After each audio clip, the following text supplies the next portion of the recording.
जय छठी मैया। मैं हूं आशीष त्रिपाठी आपके साथ। सूर्य उपासना ही छठ है, सूर्य की आराधना ही छठ है, सूर्य की पहली और अंतिम किरण को अर्पित अर्घ्य ही छठ है, सूर्य षष्ठी व्रत ही छठ है। धार्मिक मान्यताएं और कहानियां इस पर्व की आस्था को आदिकाल से और भी मजबूत करती आ रही हैं। इस तिथि को सूर्य के साथ ही षष्ठी देवी की पूजा होती है। पुराणों के अनुसार प्रकृति देवी के एक प्रधान अंश को देवसेना कहते हैं, जो कि सबसे श्रेष्ठ मातृका मानी गई हैं।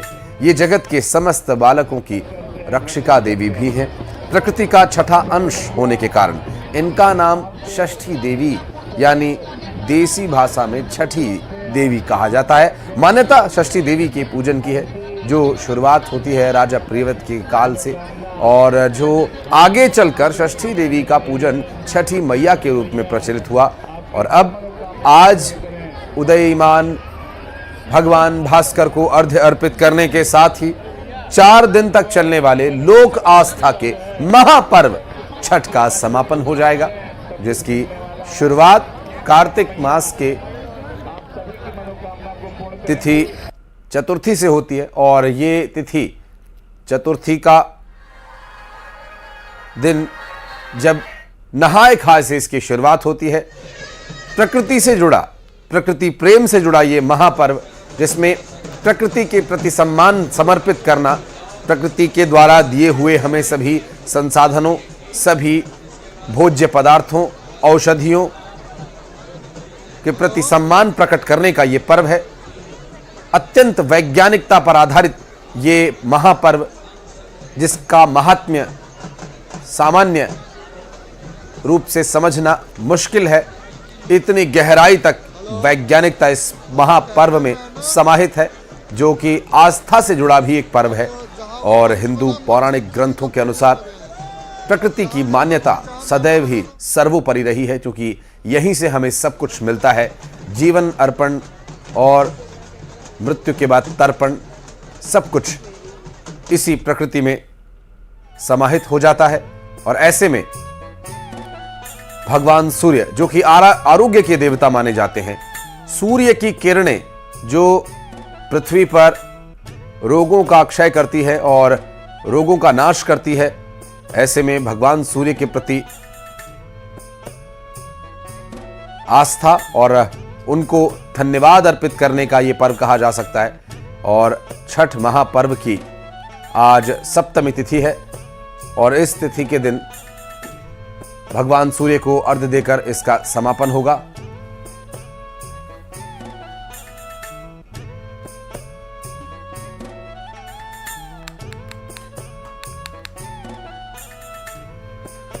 तो छठी मैया का ये महापर्व, जो कि मासों में मास सर्वोत्तम कार्तिक मास, और इस कार्तिक मास के चतुर्थी से इसकी शुरुआत होती है नहाय खाए से, फिर पारण, और अब सूर्य भगवान को अर्घ्य देकर सप्तमी तिथि के साथ इसके समापन की प्रथा है।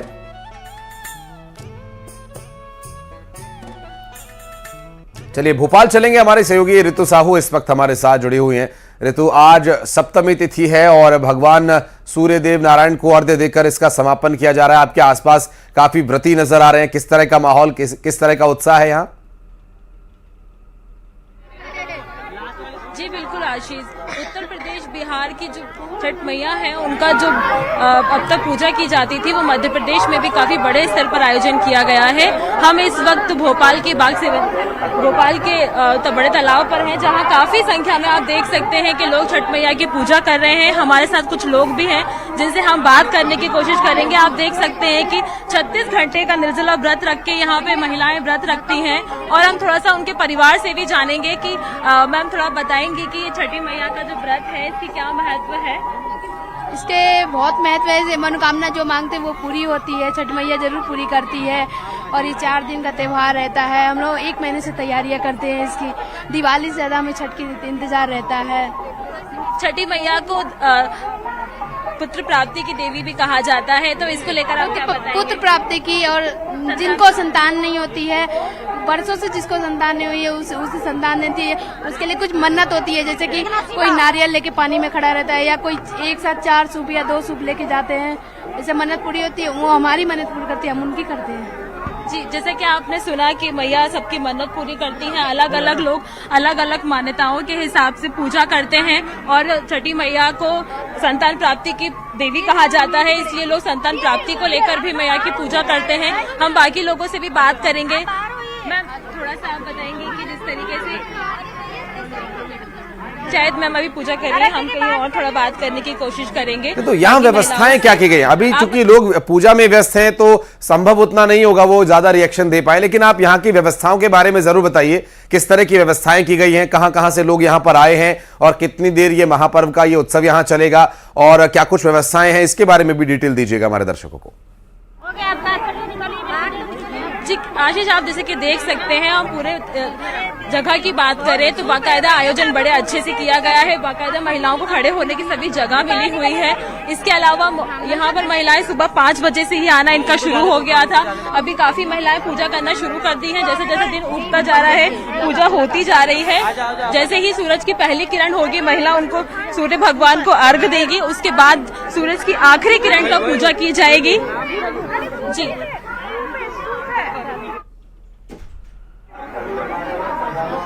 आप यहाँ के लोगों को देखिए कि जो पर्व बिहार और झारखंड में इतना मनाया जाता था, वो अब मध्य प्रदेश, छत्तीसगढ़, बाकी राज्यों में बड़े ही अच्छे से मनाया जा रहा है। यह बड़ा ही मतलब अच्छा कहेंगे हम इसको कि बाकी भारत की संस्कृति हर एक जगह पर कितना अच्छे से देखी जा रही है। हम कुछ लोगों को थोड़ा बात करने की कोशिश भी करेंगे ताकि हमें इस पर्व के बारे में और ज्यादा पता चल पाए कि किस तरीके से पूजा की जा रही है। आप देखिए, महिलाएं काफी व्यस्त हैं, इस कारण से हम उनसे ज्यादा बात नहीं कर पा रहे हैं। आप यहाँ की पूजा को बाकायदा देख सकते हैं, किस तरीके से महिलाएं परिक्रमा लगा रही हैं और पूजा कर रही हैं। सूर्य भगवान की पहली किरण का सभी को इंतजार है कि जैसे ही वो दिखते हैं उन्हें अर्घ दिया जाएगा। बिल्कुल, ये परिक्रमा प्रदक्षिणा इसे कहा जा सकता है, क्योंकि परिक्रमा के लिए वहां पर स्थान तो उतना है नहीं, जगह तो उतनी है नहीं।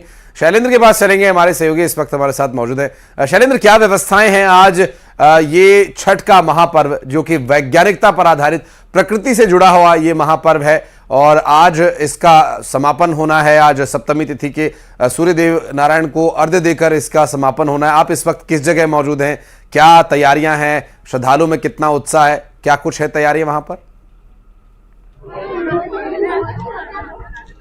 जी, इस समय हम नर्मदापुरम के सेठानी घाट पर मौजूद हैं, और मां नर्मदा का सेठानी घाट इस समय आप देखेंगे मेरे पीछे तमाम व्रती जो हैं वो नर्मदा जल में भगवान सूर्य को अर्घ देने के लिए एकत्रित हुए हैं।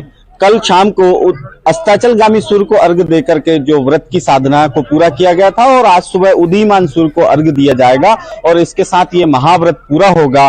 प्रकृति संरक्षण से जुड़ा, भगवान सूर्य की आराधना से जुड़ा यह कठिन व्रत आज उदीयमान सूर्य को अर्घ देने के साथ पूरा होने जा रहा है। और जो तमाम व्रती महिलाएं हैं, पुरुष हैं, उनके परिवार के लोग हैं, वो अल सुबह से ही यहाँ सेठानी घाट पर एकत्रित हैं। सबसे खास बात यह है कि मध्य भारत का ये क्षेत्र है, और इस समय छठ व्रत के कारण समूचे उत्तर भारत की छठा जो है वो मां नर्मदा के घाटों पर बिखरी हुई है। प्रकृति साधना, सूर्य नारायण की उपासना का ये महापर्व बड़ी उत्साह और आस्था के साथ श्रद्धालुओं द्वारा मनाया जा रहा है। बिल्कुल, और ये जो पर्व है स्वाभाविक रूप से अब परिवार की सुख समृद्धि शांति के लिए तो किया ही जाता है। प्रकृति के प्रति आस्था, प्रेम और सम्मान प्रकट करने का भी एक तरीका होता है। क्या तैयारियां वहां पर की गई हैं? जो व्रती हैं, जो यहाँ पर परिवार के लोग आए हैं, वो क्या सामग्री लेकर वहां पहुंचे हैं? क्योंकि ये वही प्रसाद है जो कल डूबते सूर्य को अर्घ देकर भोग लगाया गया था, और उसी को आज एक बार फिर से वहां पर लेकर पहुंचे अर्घ देने के लिए। यहाँ क्या क्या वो लेकर आए हैं? क्या वो पारंपरिक व्यंजन हैं जो बनाए जाते हैं? अगर आप तस्वीरें दिखा पाएं या उसके बारे में लोगों से बात कर पाएं। कोशिश कर रहे हैं बात करने की, लेकिन इस समय जो व्रती हैं वो जल में अर्घ देने के लिए एकत्रित हुए हैं, सो उनसे बात करना संभव नहीं हो पा रहा। कुछ लोग हैं, हम उनसे बात करने की कोशिश करेंगे कि किस प्रकार से गन्ने का मंडप बनाया गया है, जो ठेकुआ सहित अन्य व्यंजन हैं वो लाए गए हैं। भगवान सूर्य को अर्घ्य दिया जाएगा और अर्घ्य के साथ इस व्रत की पूर्णता होगी। आइए बात करते हैं, आइए ना, आइए। तो यहाँ पर चूंकि व्यस्तता है अभी शैलेंद्र, अभी जो पूजा का समय है, भगवान सूर्य की आराधना का समय, किस प्रकार से व्रत किया जा रहा है? आज कौन से व्यंजन और जो भोग है वो किया जाएगा अर्पण? एक्चुअली ये छठ पर्व जो है ये 4 दिनों का पर्व होता है और पर्व ये महापर्व के नाम से जाना जाता है। सबसे बड़ा पर्व होता है छठ पर्व। छठ पर्व में पहला दिन जो है वो नहाए खाए बोलते हैं, कद्दू भात उस दिन रहता है। दूसरे दिन जो है फिर खरना रहता है और कल तीसरा दिन था शाम में जो सूर्य की उपासना, डूबते सूरज को पूजा अर्घ के द्वारा पूजा की जाती है। और आज अंतिम है, आज जो है उगते हुए सूरज की उपासना होगी, उसको अर्घ दे करके पूजा अनुष्ठान पूरा किया जाएगा। आज किस प्रकार से गन्ने का मंडप बनाया गया है, क्या क्या व्यंजन लाए गए हैं? हाँ, व्यंजन में पूड़ी पकवान, सारे फल फ्रूट रहते हैं, कुछ सब्जियों के भी आइटम रहते हैं जैसे अदरक है, हल्दी है, मूली है और बाकी फल फ्रूट रहते हैं। पूड़ी पकवान रहते हैं, चावल के बने हुए लड्डू, कसाड़ बोलते हैं, वो रहते हैं। प्रकृति से जुड़ा हुआ पर्व है। ये प्रकृति से जुड़ा हुआ पर्व है और इसकी काफी महानता है और ये काफी पाक पवित्र ढंग से मनाया जाता है। मतलब ये इतना आसान पर्व नहीं माना जाता है। इसमें महिलाएं जो है वो 3 दिनों का लगभग फास्टिंग हो जाता है, जिसमें से कि 48 घंटे की कंटिन्यू फास्टिंग रहती है और ये निर्जला व्रत होता है, इसमें पानी भी नहीं पिया जाता है। तो लोग किस प्रकार से श्रद्धालु बता रहे हैं कि 48 घंटे का जो है वो निर्जला व्रत पूरा होता है और आज जो है भगवान सूर्य को जैसे ही सूर्य नारायण की प्रतीक्षा की जा रही है कि कब उनका उदय हो, उन्हें अर्घ्य दिया जाए और इस व्रत को पूर्ण किया जाए। बिल्कुल शैलेंद्र, चूंकि ये 4 दिन की एक तपस्या होती है या प्रकृति के प्रति जो सम्मान है वो यहाँ दिखाई देता है। अभी कितना समय यहाँ पर लगेगा? सूर्य उदय का क्या समय तय हुआ है और अर्घ्य देने के बाद की क्या प्रक्रिया रहेगी, इसके बारे में अगर बात कर पाए। इस पर्व की तैयारी आइए ना, आप जल्दी आइए। कितनी देर है सूर्य को उदय होने में और उसके बाद अर्घ्य देकर के किस प्रकार से व्रत को पूरा किया जाएगा? अब जैसे ही सूर्य का उदय होगा तो लोग जो है दूध से और ये नर्मदा के जल से उसमें जो है अर्घ्य देंगे। जो सूप होते हैं उसके जो मिष्ठान वगैरह जो रखे गए हैं उसको हाथ में लेके ये जितने भी श्रद्धालु लोग हैं जो पूजा कर रहे हैं वो करेंगे। उसके आगे से अर्घ्य दिया जाएगा। अर्घ्य देने के बाद ये पूजा का समापन हो जाएगा। पूजा के समापन के उपरांत जो है सबसे पहले इन लोगों का व्रत तोड़ा जाएगा।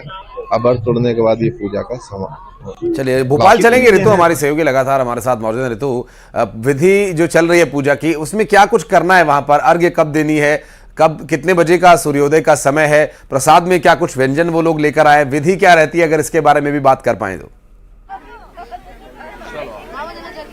जी बिल्कुल, हमारे साथ काफी लोग हैं, हम उनसे सब कुछ प्रक्रिया जानने की कोशिश करेंगे कि पूजा का कितना महत्व है, क्या कुछ किया जाता है और क्या होता है। हमें आप बताएंगे कि सूरज उगने से पहले क्या प्रक्रिया रहेगी पूजा की। आप अभी इतना कठिन व्रत है, अभी आप यहाँ पे पानी में खड़े हुए हो, क्या कुछ है? हम लोग का तो 3 दिन का व्रत होता है। 3 दिन का व्रत होता है। 3 दिन का व्रत होता है, उसमें आप कैसे कैसे शुरुआत करती है, क्या क्या रहता है, थोड़ा हमको विस्तार से बताएंगे आप। पहला दिन नहाए खाए वो से बोलते हैं, उसमें लौकी का सब्जी, चने का दाल, चावल खाते हैं। दूसरा दिन पूरा दिन उपवास रखते हैं, शाम को खीर खाते हैं। और तीसरा दिन भर उपवास रहते हैं, शाम को अर्घ देते हैं, फिर सुबह अर्घ देने आते हैं और फिर पारण करेंगे। छठी मैया को क्या क्या व्यंजन चढ़ाए जाते हैं और उनका क्या महत्व है? उनमें नमक वर्जित रहता है, नमक से फल नहीं खाना है और फल में पूरे फल चढ़ता है उनको जितना। छठी मैया को ज्यादातर पूजा फल चढ़ता है, यहाँ पे सभी लोग गाय का दूध भी चढ़ा रहे हैं। हम इसके बारे में जानना चाहेंगे कि इसका कितना महत्व होता है। गाय का दूध का बहुत महत्व है। सुबह पानी से अर्घ दिया जाता है, सुबह शाम को पानी से अर्घ देते हैं, सुबह गाय के दूध के अर्घ देते हैं। अभी सूर्योदय होने वाला है, इसके बाद आपका कैसा क्या प्रक्रिया रहेगी? अभी भगवान को कितनी देर आप आराधना करेंगे? जब तक उदय न हो जाए जब तक आराधना करेंगे। उदय होगा तो अर्घ देंगे, अर्घ दे के उपवास तोड़ेंगे। जी आशीष, आपने जाना कि किस तरीके से मैया की पूजा की जा रही है। यहाँ पे सूर्य भगवान को छठी मैया की बहन कहा जाता है और आप देख सकते हैं कितने बड़े स्तर पर आयोजन किया गया है, माता की पूजा की जा रही है। देखिए आप किस तरीके से आरती यहाँ पे हो रही है, भगवान को अर्घ देने को लेकर भी सारी प्रक्रिया की जा रही है। यहाँ पे काफी लोग हैं, हम उनसे और बात करने की कोशिश करेंगे। छठी मैया की पूजा होती है, इसको आप किस तरह से देखते हैं कि आप मध्य प्रदेश में भी इतने बड़े स्तर पर पूजा होने लगी है, बिहार और उत्तर प्रदेश के लोग यहाँ पे आके भी इतने बढ़िया से लोग पूजा कर रहे हैं। हम लोग बिहार से हमारा देव से चालू हुआ है छठ पूजा। हमारा देव में करोड़ों के इंसान आते हैं। एक दिन एक रात में 3 मंदिर बना था, देव, देकुर और एक मसर माना, 3 जगह बना था मंदिर, और वहीं से हमारा देव से पूजा चालू हुआ है छठी मैया का। छठी मैया की पूजा का विस्तार अब ज्यादा होता जा रहा है, धीरे धीरे इतना ज्यादा पैमाने पर आयोजन किया जा रहा है, इसको आप कैसे देखते हैं? क्योंकि एमपी वाले बिहार वाले पूरे में भरे हुए हैं, एमपी बिहार वाले के पूजा है ये, तब हम लोग यहाँ भी मानते हैं। और दरअसल हमारा मेन हमारा गंगा जी चाहिए, पानी में हम लोग खड़े होकर करते हैं पूजा। ये है। कितना कठिन व्रत होता है, निर्जला व्रत होता है, 36 घंटे आप लोग बिना पानी पिए व्रत रहते हैं। अभी अभी आप देख सकते हैं कि दिवाली के बाद ठंड की बढ़ती जा रही है, उसके बावजूद महिलाएं घुटने तक आधे पानी में खड़ी हुई हैं। इस बारे में हम बात करेंगे कि इससे कितना क्या फल मिलता है। अब मिलता है, बच्चों को फल मिलता है, जैसे अपन छठी मैया से मांग लो, देह में सुख संपत्ति धन दौलत जो मांगो देते हैं हमको। अभी संतान प्राप्ति का भी महत्व है। हाँ, इसमें बहुत संतान का ही ज्यादा छठी मैया देती हैं, बेटा बेटी सब देती हैं। प्राप्ति का बहुत महत्व है, इसमें संतान प्राप्ति होती है।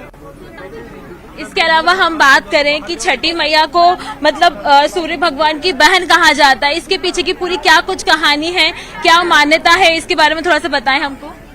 उनके बारे में तो प्राचीन कालों में कोई राजा संतान के लिए व्रत किए थे, तो उन्हीं के आराध पे हम लोग आप चल थोड़ा रहे सा हैं। बताइए इस बारे में।